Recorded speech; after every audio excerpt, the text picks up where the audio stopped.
Welcome to The Explainer. Today we're jumping into a classic, Charles Dickens' Oliver Twist. This story really pulled back the curtain on just how brutal life was for the poor in 19th century England.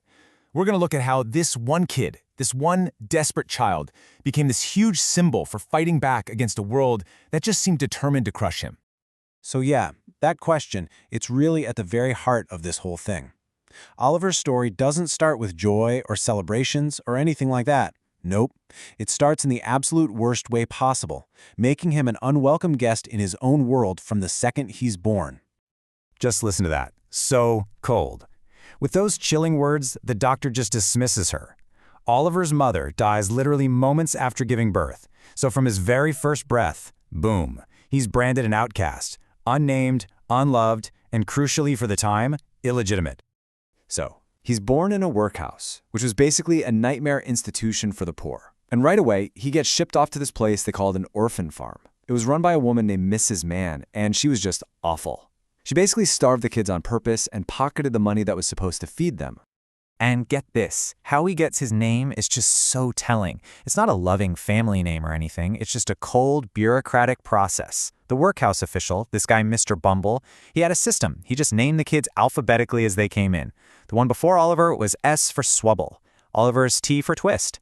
His whole identity is literally just the next letter on a list. It's so dehumanizing.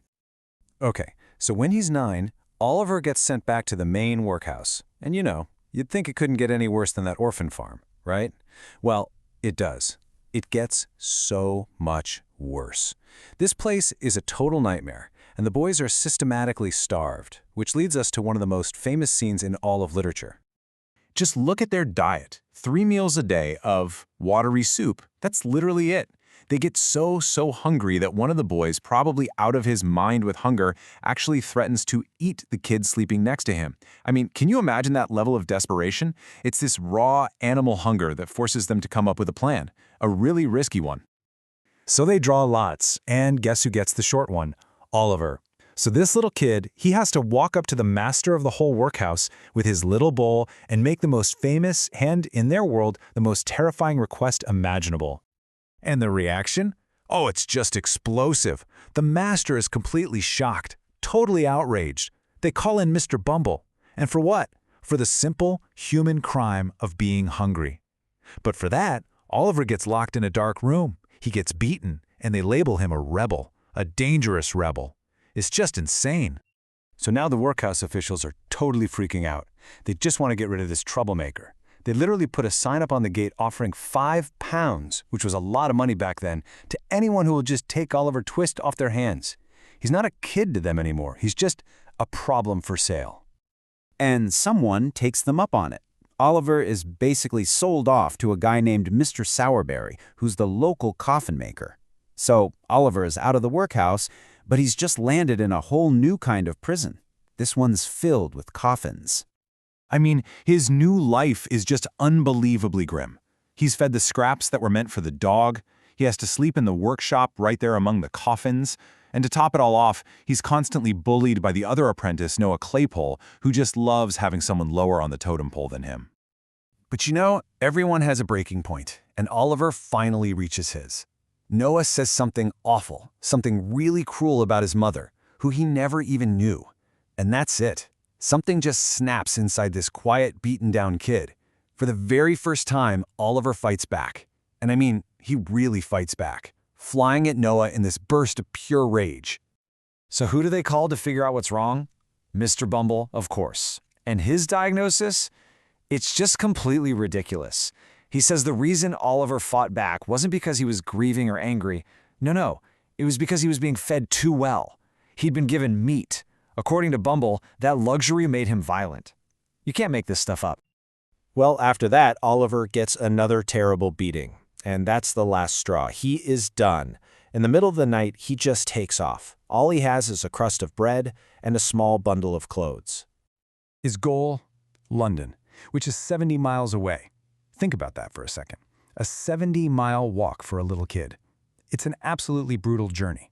For a whole week, he just walks, starving, sleeping in fields, begging for water. But he has this one hope, that London is so big that no one, especially not Mr. Bumble, will ever be able to find him there. So he finally makes it to the outskirts of London, but he's basically about to collapse from hunger and exhaustion. And that's when he meets this kid, this really strange character named Jack Dawkins, who offers him food and a place to stay, which for a starving kid like Oliver is an offer he just can't refuse. This kid, Dawkins, who we come to know as the Artful Dodger, leads Oliver to this dirty, secret den. And it's run by this sinister old guy named Fagin. Here, Fagin introduces Oliver to a peculiar game. It's a game where Fagin teaches the boys how to steal things from people's pockets. This part is so important because it just shows you how incredibly naive Oliver still is. He has absolutely no clue what's really going on. He doesn't see that he's being trained to be a criminal. To him, this den is a safe place. These boys are his friends, and he's just so eager to get good at the game so he can fit in. So after a few days of practice, Fagin finally lets Oliver go out to work with the Dodger, and that's when it all comes crashing down. He watches Dawkins skillfully lift a handkerchief from some rich gentleman's pocket, and the horrifying reality of what this game actually is just hits him like a ton of bricks. And what happens next is just this wild roller coaster of hope and total despair. First, in all the chaos, everyone thinks Oliver is the thief. He gets chased down by a mob. But then, in this amazing twist, the guy who got robbed, this kind gentleman named Mr. Brownlow, he actually steps in and saves Oliver. He sees the kid is innocent. For the first time, Oliver is treated with kindness. He's safe, but it doesn't last. Just when he's starting to feel human again, Fagin's crew violently kidnaps him and drag him right back to that criminal world. It gets even worse. They force him to help with a house robbery, but the whole thing goes sideways, and Oliver ends up getting shot and just left for dead. So there he is, shot and abandoned. And where does he go? In desperation, he stumbles back to the one place he knows, the very house they were just trying to rob. He literally collapses on their doorstep. You think that's the end, right?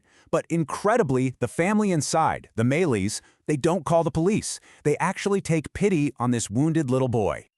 But even here, in this new safe place, he's not out of the woods. The danger is absolutely not over. One night he's recovering, and he wakes up from this feverish nightmare, only to see a real one. There are two faces staring at him through the window. One is Fagin, and the other is this mysterious, terrifying man named Monks, whose face is just twisted with pure, raw hatred.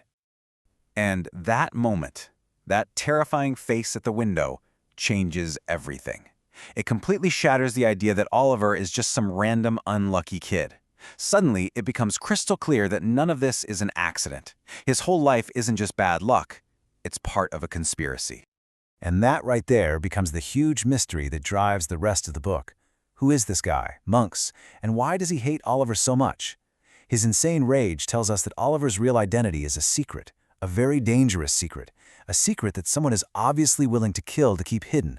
So the big question we're left with is, why?